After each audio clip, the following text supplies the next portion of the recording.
బొడమేరు చూస్తున్నాం. చంద్రబాబు గారు, జగన్మోహన్ రెడ్డి గారు ముఖ్యమంత్రులుగా 5 సంవత్సరాలు ఉన్నారు. కానీ బొడమేరు కారణంగా ఈరోజు విజయవాడ అంతా వరదైపోయింది. కారణం ఎవరా అని చూస్తే ఎన్క్రోచ్మెంట్స్ ను క్లియర్ చేయనందుకు ఈరోజు బుడమేరు ట్రాజడీని చూస్తున్నాం. మరి వీటన్నిటికీ కారణం ఎవరు? అధికారంలో ఉన్న పాలకులు.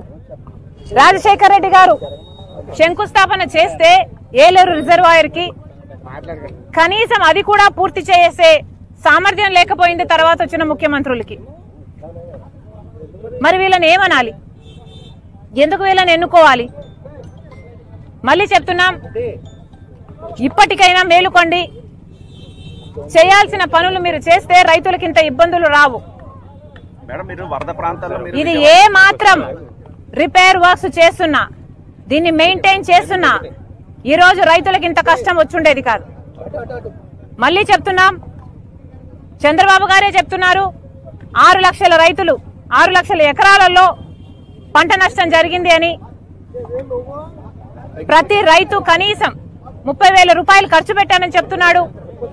నిన్న చంద్రబాబు గారు వచ్చారు, ఇదే జిల్లాకు వచ్చారు, 10,000 రూపాయలు ఇస్తామని చెప్పారు. కానీ చంద్రబాబు గారు 10,000 రూపాయలు సరిపోదంటున్నారు రైతులు. కనీసం 25,000 25,000 ఇయ్యకపోతే మేము కనీసం అప్పులు కూడా తీర్చుకునే పరిస్థితిలో లేము అని చెప్తున్నారు. గత ప్రభుత్వం జగన్మోహన్ రెడ్డి గారు 4,000 కోట్ల రూపాయలు ప్రతి సంవత్సరం రైతుల పంట నష్టపరిహారం కోసం పక్కన పెడతామని చెప్పి రైతుల్ని మోసం చేశారు. మీరు మళ్ళీ అదే చేయకండి. రైతుల్ని ఆదుకుంటామని చెప్పారు, 10,000 ఇస్తామని చెప్పారు. దయచేసి దాన్ని 25,000 చేయకపోతే ఈ కౌలు రైతులు ఖర్చు పెట్టుకున్న రైతులకి ఇవ్వకపోతే వీళ్ళు కోలుకోవడం అసాధ్యం. మళ్ళీ చెప్తున్నాం, చంద్రబాబు గారికి కనీసం 6 లక్షల ఎకరాలలో పంట నష్టం అని మీరే చెప్తున్నారు.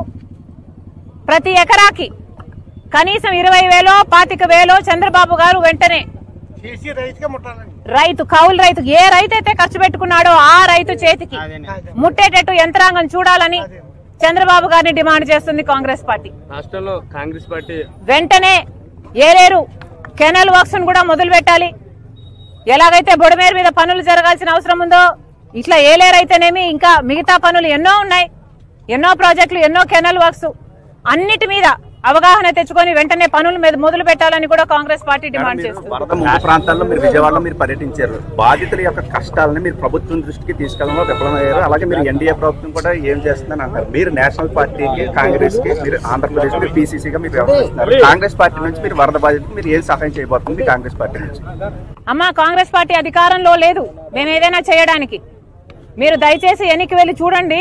గత 3 రోజులైతేనేమి, పోయిన లాస్ట్ వీక్ అయితేనేమి, అంతకు ముందు వారం అయితేనేమి కాంగ్రెస్ పార్టీ నిలబడింది. కాంగ్రెస్ పార్టీ ప్రజల దగ్గరికి వెళ్లడం జరిగింది. మాకు చేతనైన సహాయం చేయడమే కాకుండా ఎన్డీఏని ప్రశ్నించడము, చంద్రబాబు గారు నిలదీయడము కాంగ్రెస్ పార్టీ తప్పకుండా చేసిన విషయము మళ్లీ గుర్తు చేస్తున్నాం. ఎన్డీఏ ప్రభుత్వాన్ని మరీ డిమాండ్ చేస్తున్నాం. ఇప్పటికే 2 సార్లు డిమాండ్ చేశాము. రైలు నీరు అనేది కనీసం విజయవాడ మంచినీళ్లు లేని పరిస్థితిలో ఇప్పుడు విజయవాడ ఉంది. రైలు నీరు విజయవాడ, విశాఖపట్నం ఇక్కడ తయారవుతున్నది. మంచినీళ్లు కూడా లేకపోతే కనీసం ఎన్డీఏ ప్రభుత్వం రైల్వే మినిస్టర్ కి మేము లేఖ రాశాం, డిమాండ్ చేశాం, రైలు నీరైనా సప్లై చేయండి అని. కనీసం మంచినీళ్ళైనా ఇచ్చిందా ఎన్డీఏ ప్రభుత్వం? ప్రత్యేక హోదా ఎలాగో ఇవ్వలేదు, మనకి ఇవ్వాల్సిన మేలులు ఎలాగో చేయలేదు, కనీసం మంచినీళ్లు కూడా ఇవ్వని దౌర్భాగ్యపు పార్టీ ఎన్డీఏ. రాష్ట్రంలో కాంగ్రెస్ పార్టీ ఇప్పుడు మంచినీళ్ళు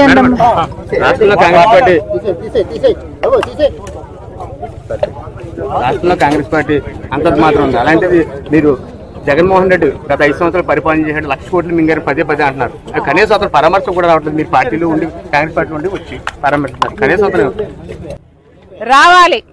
రావాలి 11 మంది ఎమ్మెల్యేలను గెలుచుకున్న పార్టీ. చాలా మంది మాట్లాడి అవును, అధికారం ఉంటే ఒకలాగా, అధికారం లేకపోతే ఒకలాగా ఉండడమే ఈ రీజనల్ పార్టీస్ చేస్తున్న పనులు. అలా కాకుండా ప్రజల పక్షాన నిలబడాలని కోరుతున్నాం. మీరు కాంగ్రెస్ పార్టీ తరఫు నుంచి కేంద్రానికి మీరు ఫోటో